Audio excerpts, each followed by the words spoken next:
հանեն մարդիկ, որպեսզի անգամ եթե խնդիրն ունեն, ախր քայլելուց հոգնում են։ Ինչպես կարող են երկար քայլել, եթե ունեն երակներ լայնացում, այստեղ ոնց որ բախում լինի, էլի։ Բախում լինի։ Նախ առաջինը եթե ունեն արդեն հիվանդություն, պետք է այդ հիվանդության հարցը լուծեն։ Եթե ունեն հիվանդություն նոր սկսվող,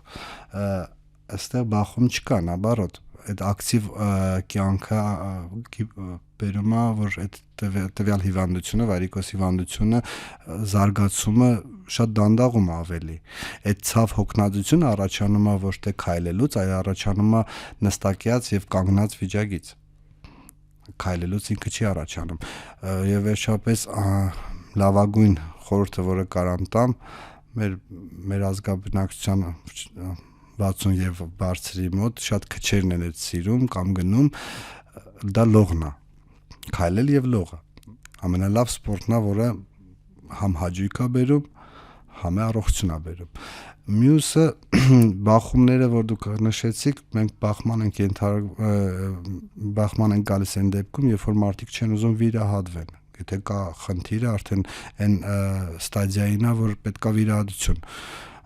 Այդ դեպքում մենք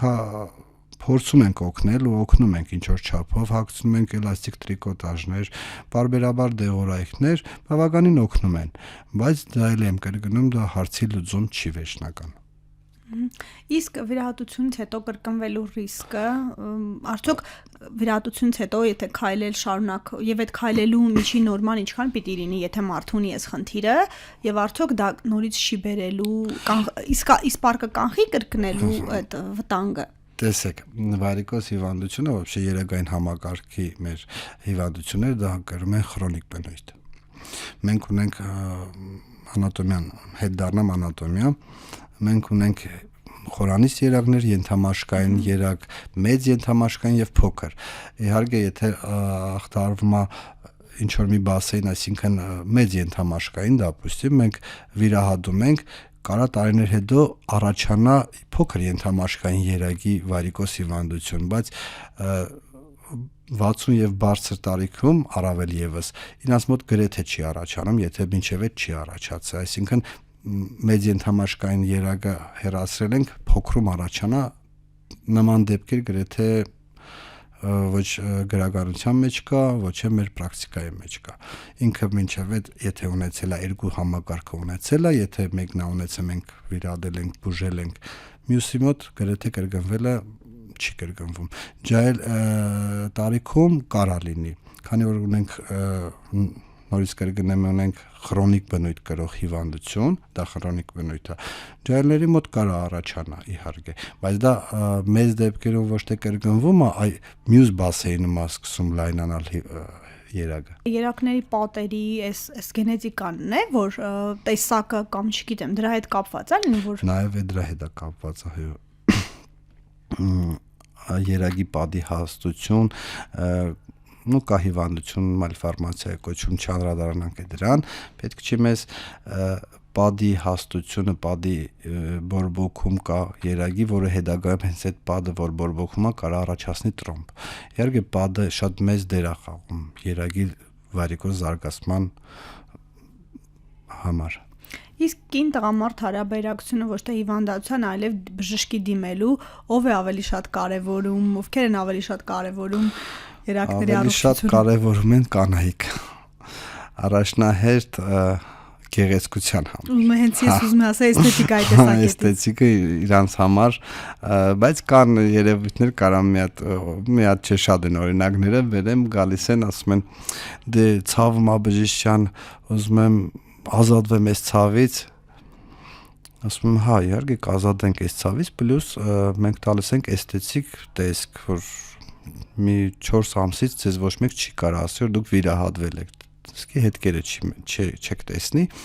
վայ դա մեզ պետք չի, բան, սենց ոնց պետք չի, հետո որ գալիս է արդեն վիրահատվում վերջանում է դեսպի է, կամաց լավանում է, որ հետագայում ինքը վերանում է այդ ամեն ինչը, գրեթե, բա բժիշկ բա ես մի քիչ տեղ եմ տեսնում, ասում եմ, բա մի ամիս առաջ, մի շաբաթ առաջ ասում էր դա ինձ պետք չի, ոչ մի խնդիր չունենք գեղեցկության հետ կապված, հիմա ունենք։ Ուզում եմ ասեմ, իհարկե մեծ մասը կանանց դաժե կապ ես կապ չեմ գտնում, դի մարդու բնույթից է գալիս, տարիք ունի թե տարիք չունի, գալիս են ավելաշատ էսթետիկ խնդիր, ասում են բժիշկան իմ դուրը չի գալիս։ Ուզում եմ ազատվեմ ես։ Կարելի է սրսկել, բայց այն մի հատ փուլում է գալիս, որ սրսկումը, այսինքն սկլերոթերապիան չի ազդի, իրան պետք է վիրահատվի արդեն։ Ես ճիշտ եմ հասկանում դες, որ խոսքը արտաքինից երևացող մի տեսակ ալիքանման այո երակների մասին։ Ողկույզներով կախված են սիրուն եմ ասում Էդի մեր բանով ենք ասում։ Բժիշկ եւ անդրադառնալով արդեն ձեր փորձառությանը, դուք քանի տարի եք վիրահատում եւ քանի տոկոս, այսպես ասած, մարդիկ նորից դիմել են ձեզ։ Կրկնակի վիրահատություն քանի անգամ եք արել, այստեղ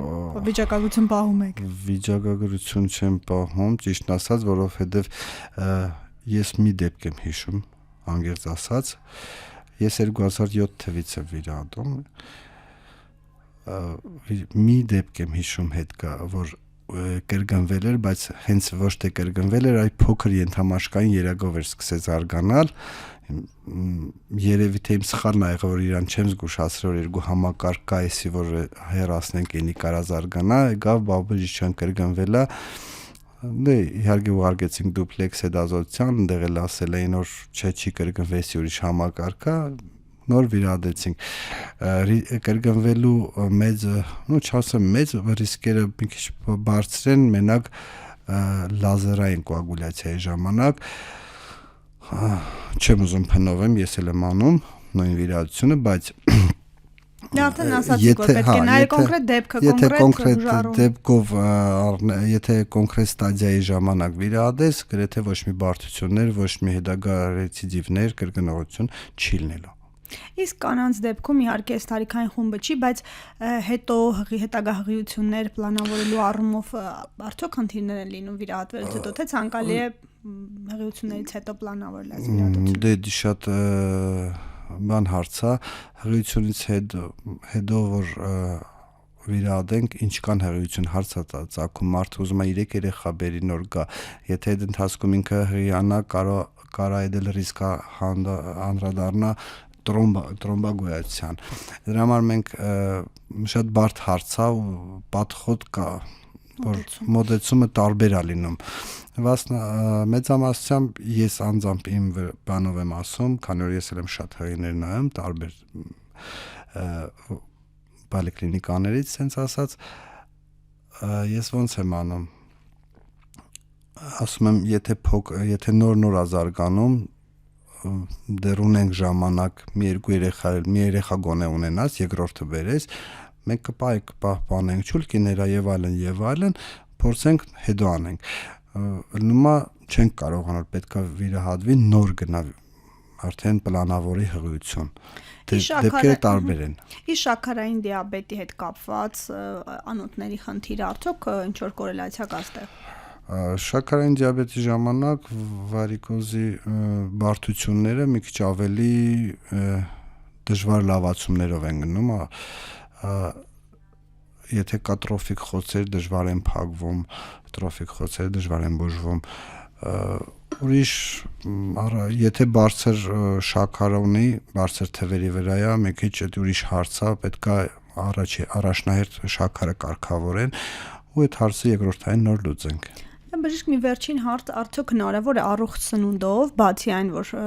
պարտադիր պետք է քայլել, այս հիվանդությանը, այսպես ասած, օգնել չզարգանալուն սննդակարգով։ Կա այսպիսի բան։ Սննդակարգի խիստ սահմանափակում կամ ինչ որ գերադասում գրեթե չկա։ Ամենակարևոր պայմանը դա քաշ չավելացնելն է։ Քիչ ուտելն է։